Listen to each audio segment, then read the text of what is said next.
తిరుమల ప్రపంచ ప్రసిద్ధ ఆధ్యాత్మిక క్షేత్రం తిరుమల శ్రీవారిని వడ్డీ కాసులవాడ అని కూడా పిలుచుకుంటారు. తిరుమల క్షేత్రానికి వచ్చే భక్తులు హుండీలో కానుకలు వేయకుండా వెనుదిరిగరు. దాదాపు 157 దేశాల నుంచి భక్తులు తిరుమలకు వస్తుంటారు.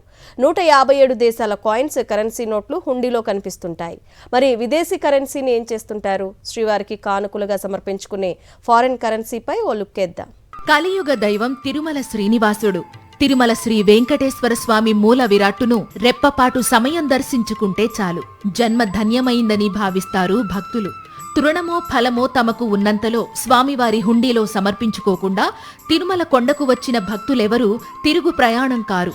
ఆ విధంగా శ్రీవారికి నగదు, నాణ్యాలు, ఆభరణాలతో పాటు భూములు, భవనాల పత్రాలు కూడా హుండీ ద్వారా లభిస్తుంటాయి. దేశ విదేశాల నుంచి శ్రీవారిని దర్శించుకునేందుకు వచ్చే భక్తులు తమ దేశాల కరెన్సీని, నాణ్యాలను హుండీలో వేస్తుంటారు. ప్రపంచ పటంలో 197 దేశాలుంటే ఏకంగా 157 దేశాల కరెన్సీ శ్రీవారి హుండీలో లభిస్తోంది. హుండీలో సమర్పించే కానుకలు, విరాళాలు వెంకన్నకు కొండంత ఆస్తిగా మారుతున్నాయి. దేశ విదేశాల నుండి భారీ సంఖ్యలో తరలి వస్తుంటారు.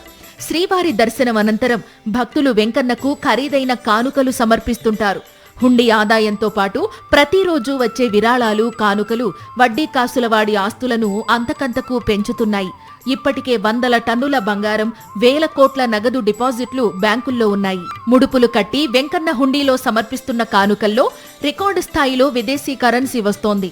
గడిచిన 10 ఏళ్ల రికార్డుల ఆధారంగా సుమారు 201 కోట్ల 66 లక్షల విలువైన విదేశీ కాయిన్స్, నోట్లు అందినట్లు టీటీడీ అధికారులు చెబుతున్నారు. విదేశీ కరెన్సీని వేలం ద్వారా మనీ చేంజర్స్ కి అందజేసి టీటీడీ దాన్ని స్వదేశీ కరెన్సీగా మార్చుకుంటుంది.